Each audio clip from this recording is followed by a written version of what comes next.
NRC के खिलाफ एहतजाज दर्ज करने वाले पीएसपी कारकुनान पर लखनऊ में पुलिस ने ताकत का इस्तेमाल किया। हुकूमत मुखालिफ नारेबाजी करने वाले प्रगतिशील समाजवादी पार्टी के हजारों अरकान को पुलिस ने असेंबली तक नहीं पहुंचने दिया। पार्टी के सरबराह शिवपाल यादव को भी पुलिस ने चारों तरफ से घेर कर रास्ते में ही रोक लिया और जब मुजाहिरीन ने आगे बढ़ने की कोशिश की तो उन पर ताकत का इस्तेमाल किया गया। मुजाहिरीन के मुताबिक देश का नौजवान बेदार हो चुका है, सरकार की अवाम मुखालिफ पॉलिसियों को समझ चुका है, हिंदू मुस्लिम एकता भी बाकी रखी जाएगी और आइन और दस्तूर को भी बचाया जाएगा।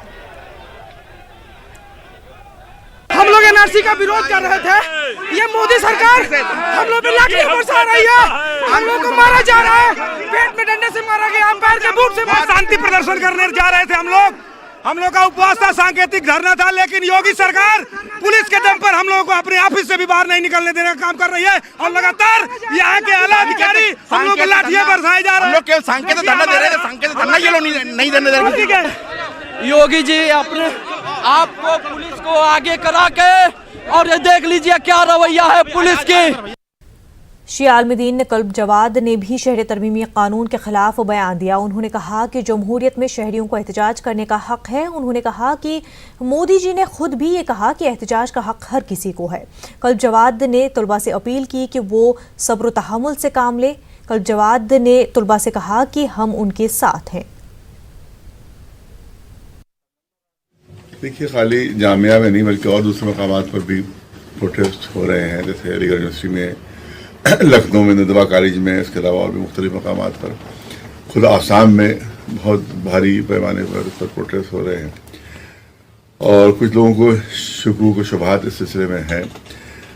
पहली बात तो यह है कि प्रोटेस्ट जो है वो तो पार्ट ऑफ डेमोक्रेसी है। तो खुद मोदी जी ने भी कहा है कि dissent is the part of democracy, इख्तलाफ करना ये तो डेमोक्रेसी की जुज़ है। इसी तरह से अभी सुप्रीम कोर्ट ने भी आया कि भाई पीसफुल प्रोटेस्ट का हर एक को हक हासिल है, हमारे जो कॉन्स्टिट्यूशन है उसने भी हक दिया है, लेकिन वो प्रोटेस्ट बाहर पीसफुल होना चाहिए। दूसरी कि पुलिस को भी सब्र और संयम से काम लेना होगा इस सिलसिले में कि स्टूडेंट जो है वो जाहिर है कि कोई बदमाश नहीं, कोई गुंडे नहीं है कुछ, बल्कि वो अपने एक मुद्दे के लिए वो अपने आगे बढ़ रहे हैं। तो उस पर भी पुलिस को बहुत संयम से काम लेना होगा ताकि कुछ ऐसी बात पैदा ना हो कि हालात बिगड़े ख़राब हो जाए, क्योंकि शिकायतें कुछ मिल रही हैं। तो लिहाजा दोनों तरफ से हम कहेंगे सब्र से काम लिया जाए। प्रोटेस्ट अगर हो तो पीसफुल हो, बिल्कुल किसी को नुकसान ना पहुँचे। इसी तरह से पुलिस भी बहुत ज़्यादा संयम से काम ले, सब्र से काम ले कि किसी पर ज़्यादती ना हो, किसी पर जुल्म ना हो, किसी का हक पामाल ना हो। आप याद रखें कि हमेशा हम अपने बच्चों जवानों से कहना चाहते हैं कि हमेशा सब्र के ज़रिए से कामयाबी मिलती है। मुझसे ज़्यादा मौलवियों में मुझसे ज़्यादा प्रोटेस्ट किसी ने आज तक दुनिया में किए ही नहीं है। 35 साल से मेरे प्रोटेस्ट हो रहे हैं जिसमें लाठियाँ भी हमने खाई, गोलियाँ भी पर चली, लेकिन कभी भी सब्र और पेशेंस के दामन हाथ से हमने नहीं छोड़ा। उसी वजह से कामयाबी हमको मिली। आखिर में हुकूमत को झुकना पड़ा और हमें हमारी बात उनको मानना पड़ी। लिहाजा हम बच्चों से यही कहेंगे, जवानों से यही कहेंगे कि पूरा सब्र से पेशेंस से काम लें और ये ना समझें कि हम लोग खामोश बैठे हुए हैं और सिर्फ तमाशा देख रहे हैं। नहीं, हमें बड़े जो कानूनी हमारे माहिरीन हैं उनसे हम बात भी कर रहे हैं कि ये जो आ रहा जो बिल पास हुआ है, जो बिल आगे आने वाला है, एनआरसी जो कहलाता है कि जिसके अंदर सबको बाहर वालों को कैसे निकालने की बात की जा रही है, तो उसको भी देखा जाएगा कि आखिर उसमें क्या क्या कमियां हैं और उसमें मुसलमानों को क्या नुकसान पहुंच सकता है। इस पर हमारी बातचीत चल रही है। तो इस लिहाजा हम चाहेंगे कि वो बहुत ही पेशेंस से हमारे बच्चे काम ले, बहुत ज़्यादा सब्र से काम ले और हम लोग उनके साथ साथ हैं, हर तरह से उनके साथ हैं। खुद मेरा पास जो आइडेंटिटी लेटर है जो मिला है, इसको क्या कहते हैं, इलेक्शन का जो कार्ड होता है, और हाँ उसमें मेरा भी नाम गलत है, मेरे बाप का नाम भी गलत है और मेरे महल्ले का नाम भी गलत है। तो अगर डिटेंशन कैंप हुए तो सबसे पहले तो मुझे को जाना पड़ जाएगा वहाँ पर। आलमी यौम हकूक़ अक़लियत के मौके पर कानपुर में एक प्रोग्राम का इनेकाद किया गया। प्रोग्राम में अक़लियतों के हकूक़ के तहफ़्फ़ुज़ पर जोर दिया गया। वहीं जामिया के तलबा ने भी अपना दर्द बयान किया कि किस तरह पुलिस ने उनके खिलाफ बर्बरियत का मुजाहिरा किया। मोहब्बत से नहीं मानता है इंसान तो वहाँ पे गुस्सा आता है इंसान को। और बात गुस्से की रही तो जामिया में जो भी प्रोटेस्ट था सारे स्टूडेंट्स को बोला गया था कोई भी गुस्सा नहीं दिखाएगा और बच्चे एग्जाम के ही प्रिपरेशन कर रहे थे। ऐसे भी बच्चे थे जिन्होंने मना कर दिया था हम बाहर नहीं आएंगे, लाइब्रेरी में पढ़ाई कर रहे थे। पुलिस ने घुस के उनको मारा है। साइलेंट प्रोटेस्ट में मैं बैनर लेके खड़ी थी जिसमें यही था कि हमें हक दिया जाए। ये किसी का देश नहीं है, सबका देश है, किसी एक पर्टिकुलर का देश नहीं है। और इस देश में सबका खून शामिल है, तो किसी के बाप का हिंदुस्तान नहीं है। आज हम लोग यहाँ जो शामिल हुए हैं, कानपुर नागरिक मंच की ओर से जो अंतर्राष्ट्रीय अल्पसंख्यक का अधिकार दिवस मनाया जा रहा है, इसमें हम लोग अपने यूनिट के साथ भी यहाँ आए हुए हैं और हम लोग यहाँ पे तमाम लोगों से बात करेंगे और शहर के जो और दूसरे NGOs हैं, जो हमारे लाइक माइंडेड सेकुलर NGOs हैं, उन लोगों से हम लोग कंसल्ट करेंगे और हम लोग एक रास्ता बनाएंगे और लाइन ऑफ एक्शन तय करेंगे कि हमें इस मूवमेंट को आगे कहाँ तक ले जाना है। फिरकावाराना हम आहंगी और गंगा जमनी तहजीब की अलामत शहर इलाहाबाद को एक बार फिर फिरकावारियत से पाक रखने की कोशिशें की जा रही हैं। शहरी तरमीमी कानून और NRC के खिलाफ होने वाले एहतजाजी मुजाहिरों की वजह से शहर में किसी तरह की फिरकावाराना कशीदगी न हो, इसके लिए इंतजामिया ने अपने तौर पर पूरी तैयारी कर ली है। मकामी इंतजामिया का कहना है कि शहर में अमन कानून को कायम रखना उसकी अवलीन तरजीहात में शामिल है। पेश है रिपोर्ट।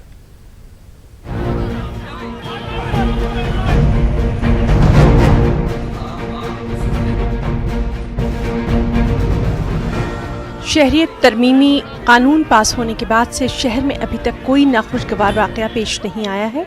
अगरचे तलबा और इलाहाबाद कोर्ट की वकला की तरफ से NRC के खिलाफ एहतजाजी मुजाहरे किए जा रहे हैं, ताहम अभी तक ये मुजाहरे पूरी तरह पुरअमन और कानून के दायरे में ही हैं। शहर में फिरकावाराना हम आहंगी कायम रहे, इसके लिए मकामी इंतजामिया भी समाज के संजीदा और बाशऊर तबके से सलाह मशवरा कर रही है। पूरे जनपद में जितने भी सेक्टर हैं, सारे सेक्टरों को एक्टिवेट कर दिया गया है। सभी सेक्टर मजिस्ट्रेट जो हैं निरंतर भ्रमणशील हैं। मेयर और SSP साहब के स्तर पे भी जो अलग अलग प्रतिष्ठित लोग हैं, गणमान्य लोग हैं, उनके साथ लगातार संवाद कायम किया जा रहा है। उनके साथ संवाद कायम किया गया और सभी लोगों ने एक मत से इस बात को स्वीकार किया कि जनपद की कानून व्यवस्था जो है वो सर्वोपरि है और इसमें सभी लोगों ने अपना पूर्ण सहयोग देने का यहाँ पर वायदा किया है। कल यानी 19 दिसंबर को बास तंजीमों की तरफ से मकामी PD टंडन पार्क में एक बड़े एहतजाजी मुजाहरे का ऐलान किया गया है। इस ऐलान के बाद शहर में खासतौर से मुस्लिम अक्सरियती इलाकों में सिक्योरिटी के इंतजामात पुख्ता कर दिए गए हैं। इस वक्त शहर में दफा 144 नाफिज कर दी गई है। एहतजाज के मुकाम पर सिक्योरिटी भी बढ़ा दी गई है। पुलिस इंतजामिया का कहना है कि वो एहतजाज करने वाले अफराद से बातचीत जारी रखेगी। इस चीज़ के लिए कल भी प्रॉपर सुरक्षा व्यवस्था थी और आज भी हम लोगों ने उसको माइक्रो लेवल पर एनालिसिस करके जितने भी संवेदनशील स्थान हैं जहां लोग जा करके अपना विरोध प्रदर्शन करके राजकीय संपत्ति को छत पहुंचा सकते हैं, वहां उस स्थानों को चिन्हित करके हम लोगों ने वहां प्रॉपर फोर्स लगाया है। सारे ऑफिसर्स और मजिस्ट्रेसी ये सब लोग भ्रमण पे हैं लगातार। इलाहाबाद शहर हमेशा से ही हिंदू मुस्लिम एकता और फिरकावाराना हम आहंगी की मिसाल रहा है। NRC और शहरियत तरमीमी कानून के एहतजाज के चलते मकामी इंतजामिया ने इस बात को यकीनी बनाने की कोशिश की कि इस शहर को तशद्दुद और फिरकावाराना मुनाफरत से पाक रखा जाए। न्यूज़ 18 उर्दू के लिए इलाहाबाद से मुश्ताक आमिर की रिपोर्ट। कानपुर में कॉलेज की कुछ तालिबात ने गंगा किनारे बने घाट पर एक तस्वीर बनाई है। रेत पर बनी इस तस्वीर के जरिए तालिबात ने गंगा जमनी को जिंदा रखने का पैगाम दिया है। तालिबात ने कहा कि मुल्क में नफरत का माहौल बनाया जा रहा है, जो सही नहीं है। NRC के बारे में बताना चाहते हैं। जो कैब है, जो आजकल क्या नाम है, इतना लड़ाई झगड़ा चल रहा है हर कंट्री में, तो हम ये बताना चाहते हैं कि लड़ाई झगड़ा को क्या नाम है साइड में रख के और ये बिल जो पास हुआ उसको समझने की कोशिश करें। राष्ट्र सेवा समिति से जुड़ी औरतें अपने मान सम्मान और सुरक्षा के नाम पर अब सड़कों पर उतर आई हैं। लखनऊ BJP ऑफिस के नजदीक अपने हुकूक और तहफ़्फ़ुज़ के लिए आवाज उठाने वाली खवातीन का मानना है कि उत्तर प्रदेश में आईन और कानून की धज्जियां उड़ाई जा रही है। बेटी पढ़ाओ बेटी बचाओ का नारा देने वाली सरकार बेटी नहीं बचा पा रही है। पेश है लखनऊ से ये रिपोर्ट।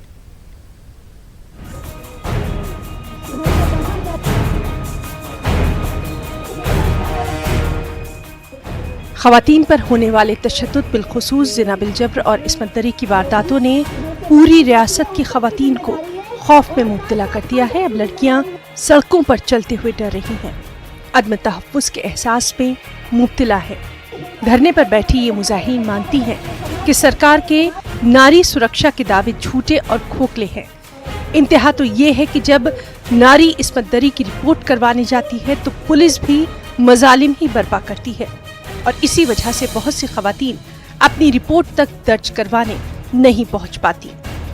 बच्चियों के प्रति विभत्सतम तरीके से अत्याचार हो रहा है, उसकी तत्काल रोकथाम एक तो शासन प्रशासन और न्यायिक प्रक्रिया के माध्यम से होनी चाहिए। पुलिस पे जो वो रिपोर्ट लिखवाने जाती है तो वहाँ जो उसे अपने चारित्रिक हनन जो उसका दोबारा होता है, इसमें कई लोग डर जाते हैं।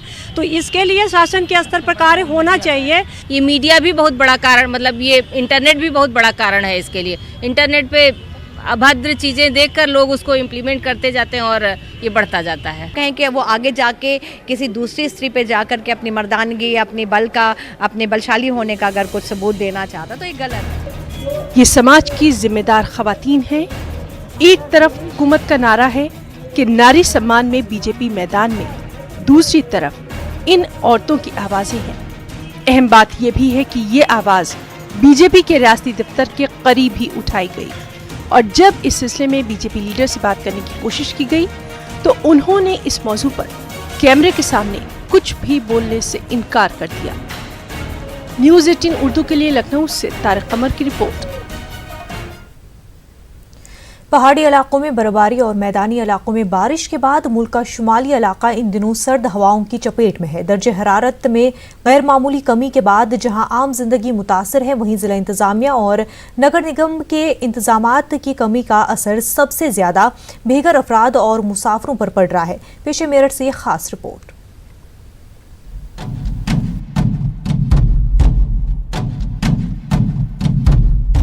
ठंड में कोई इंतजाम नहीं किया गया, ना लकड़ी आई कोई। अभी तक कुछ भी नहीं किया गया है लकड़ी के विषय में। भाई ये लकड़ी जला लेते हैं और क्या बोलते हैं अपनी ला के। ऐसे रहती है, सब रहती है इंसान जैसे ऐसे हम रहती हूँ। सर्दी के इस मौसम में बेघर लोगों और मुसाफिरों के लिए रैन बसेरों और सड़कों पर अलाव जलाने के इंतजामात की जिम्मेदारी नगर निगम की है, लेकिन मेरठ नगर निगम ने अपनी जिम्मेदारियों का दायरा महज रैन बसेरों के रंगो रोगन तक ही महदूद कर दिया नजर आता है। शदीद सर्दी के इस मौसम में नगर निगम की जानिब से अब तक अलाव जलाने का भी इंतजाम नहीं किया जा सका है। सर्दी से बचने के लिए जिला इंतजामिया और नगर निगम के इन इंतजामात का जायजा जब हमारी टीम ने लिया तो सरकारी दावों की पोल कुछ यूं खुल गई। में कोई इंतजाम नहीं किया गया, ना लकड़ी आई कोई। हाथ कांप रहे हैं, मतलब जेब में हाथ गिर कर ड्यूटी करनी पड़ती है। ये सब इतनी ठंड में आप ड्यूटी कर रहे हैं, अगर लकड़ी जलती है नगर निगम की तरफ से तो क्या थोड़ा सा राहत मिलती है? हाँ, थोड़ी राहत मिल जाती है गर्मी। अभी तक कुछ भी नहीं किया गया है लकड़ी के विषय में। अभी हम देख रहे हैं, कम से कम मैं 5-7 दिन से ड्यूटी कर रहा हूँ रोडवेज पर, तो अभी तक कोई ऐसी सुविधा नहीं है कि जो लोगों के लिए मान लो लकड़ी हो, अलाव जला हुआ हो, जिससे लोग अपने थोड़ा सुकून महसूस करें। नहीं, लकड़ी वकड़ी कोई नहीं जली अभी फिलहाल। जी साहब। और मुसाफिर जो आ रहे हैं, मुसाफिर के लिए भी कुछ नहीं अभी। सर यहाँ पे कोई इंतजाम नहीं है, ये अपना ही जला रहे हैं। ठंडी बहुत पड़ रही है और यहाँ पे कोई इंतजाम नहीं है इसका। शहर के खास चौराहों और बस स्टेशन से होते हुए जब रेलवे रोड और रेलवे स्टेशन का जायजा लिया गया तो नजर आया कि शदीद सर्दी के इस मौसम में बेघर और गरीब लोग सड़कों पर ही ठंड की रातें गुजारने पर मजबूर हैं और ठंड से बचने के लिए उनके पास महज कुछ फटे पुराने कपड़ों के अलावा और कोई इंतजाम तक नहीं है। मैं यहीं पड़ जाऊँ यहाँ। हाँ, ठंडी लगती रात में। ये रे और कपड़े ये रे। हाँ, ये ऐसे रहती है, सब रहती है इंसान जैसे ऐसे हम रहती हूँ। मेरे साथ मेरा बच्चा। वहीं रैन बसेरों से लेकर अलाव जलाने तक के इंतजामात को लेकर नगर निगम के जिम्मेदार ऑफिसर्स क्या सफाई पेश करते हैं, जरा ये भी आप खुद उनकी जुबानी ही सुन लीजिए। तो पूरा नगर निगम एरिया हमारी है, लेकिन अभी जो जैसे रोडवेज है, स्टेशन है, घंटा घर, मतलब मुख्य स्थान नहीं, मतलब अभी इसलिए कि लकड़ी अभी हमने जो है स्टार्ट किया, मतलब अरसों ही वो मुख्य स्थान हमने लिया है और हम जो है लकड़ी अब आने वाली है तो हम उसको बढ़ाएंगे आगे भी। सर्दी के इस मौसम में बेघर और गरीब लोग सिर छुपाने का आसरा और ठंड से बचने के लिए अलाव जलने का ठिकाना तलाश करते हैं। जहां कुछ लोग सर्दी से बचने का इंतजाम खुद ही कर लेते हैं, वहीं बहुत से अफराद इंतजामिया की लापरवाही के सबब सर्द मौसम की शिद्दत का भी शिकार हो जाते हैं। न्यूज़ 18 उर्दू के लिए मेरठ से तंजीर अंसार की खास रिपोर्ट। 15 दिसंबर, जी हाँ, ये वो तारीख है जिस रात में एएमयू कैंपस में रात भर दहशत मची रही। वो रात तलबा के लिए तारीख ही नहीं बल्कि क़यामत के मानंद थी। तलबा कहते हैं कि मुजाहरे को दबाने के नाम पर पुलिस ने जुल्म की हदें पार कर दी। न सिर्फ गर्ल्स हॉस्टल में दहशत थी बल्कि बॉयज़ हॉस्टल में कमरों के अंदर भी टीयर गैस के शेल दागे गए। सीसीटीवी के वीडियो ने बहुत कुछ उजागर किया है। एक रिपोर्ट।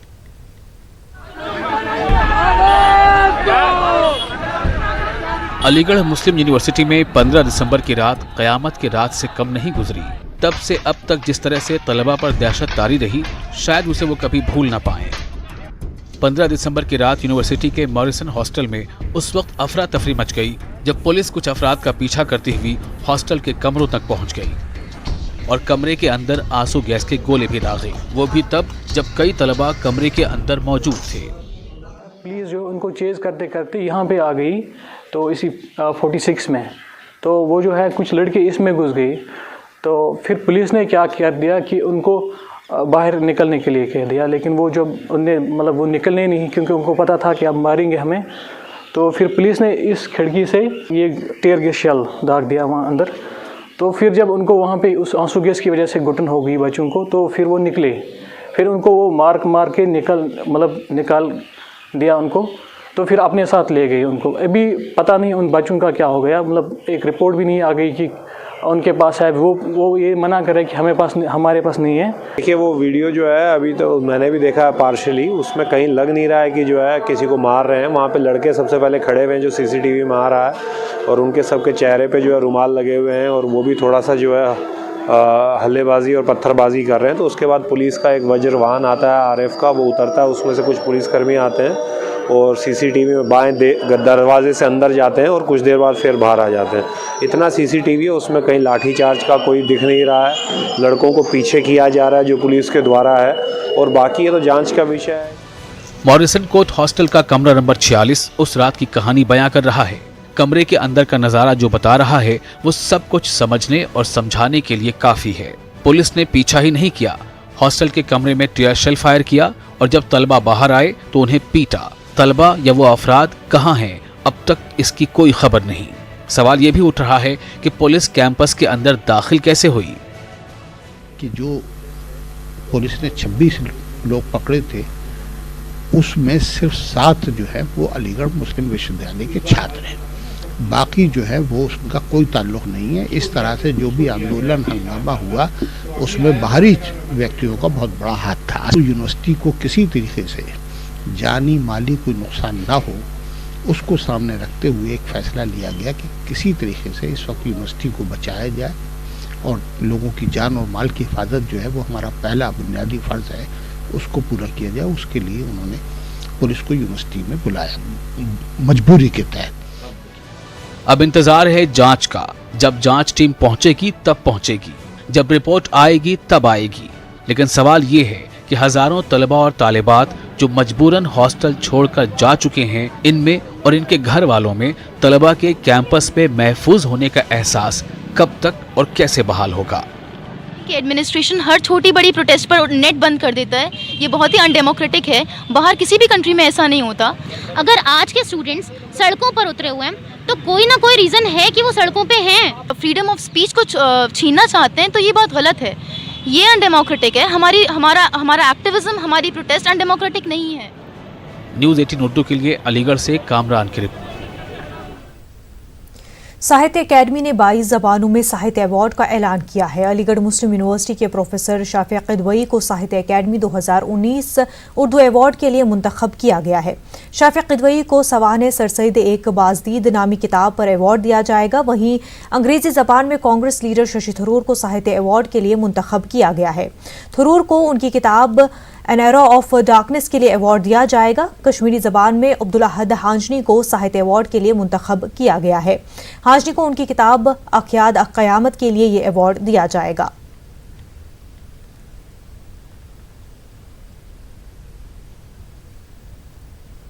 वक्त हो गया बिहार की खबरों का, तो नजर डालते हैं सुर्खियों पर। वज़ीर-ए-आला नीतीश कुमार के खिलाफ लगे लापता पोस्टर का मामला पहुंचा थाने कोतवाली समेत 3 थानों में रेवेन्यू अफसरों ने दर्ज कराया मामला।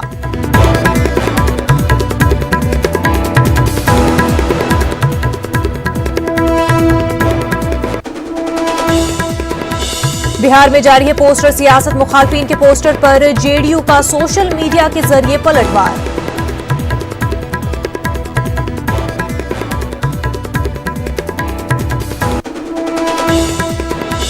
बिहार में बदमाशों के निशाने पर ताजिर, मुजफ्फरपुर और जमुई में लूट के कत्ल, पटना में गोली मारकर किया जख्मी।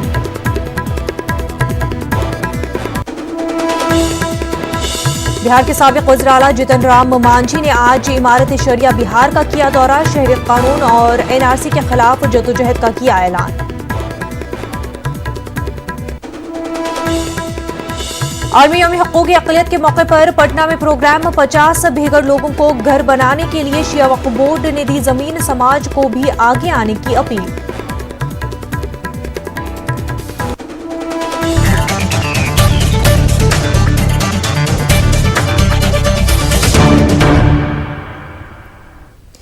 पटना से मुतसल बेहटा में 12 घंटे के अंदर कत्ल की 2 वारदात अंजाम दी गई। सदीसोपुर स्टेशन के करीब श्री भगवान वर्मा की लाश मिली है। बताया जा रहा है कि बदमाशों ने कत्ल करके लाश को रेलवे ट्रैक के सामने फेंक दिया। उसके अलावा बदमाशों ने एक नौजवान को गोली मारकर हलाक कर दिया।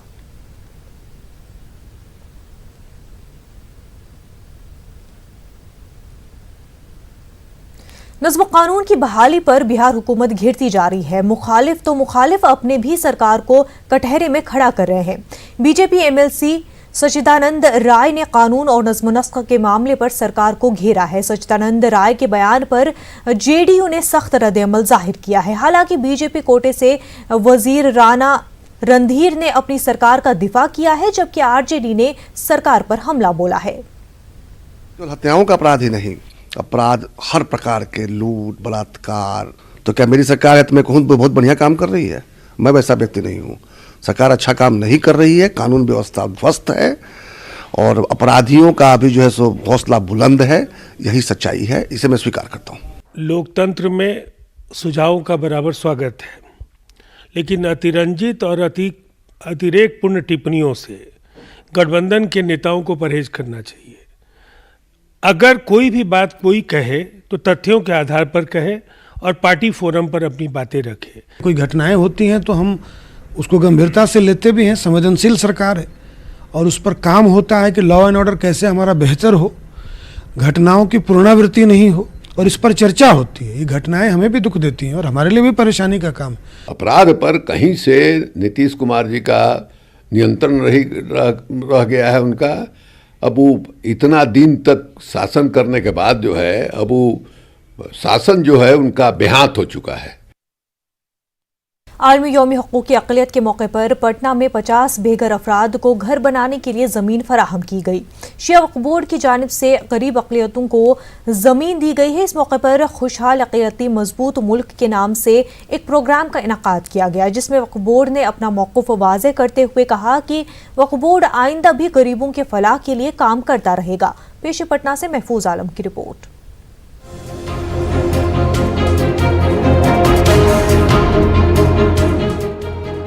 पटना के लाल परी दरगाह में 50 गरीब और माली एतबार से कमजोर अफराद को घर बनाने के लिए वक्फ लीज रूल के मुताबिक जमीन फराहम कराई गई है। इससे पहले भी वक्फ बोर्ड माशी एतबार से कमजोर तकरीबन 300 अफराद को जमीन दे चुका है।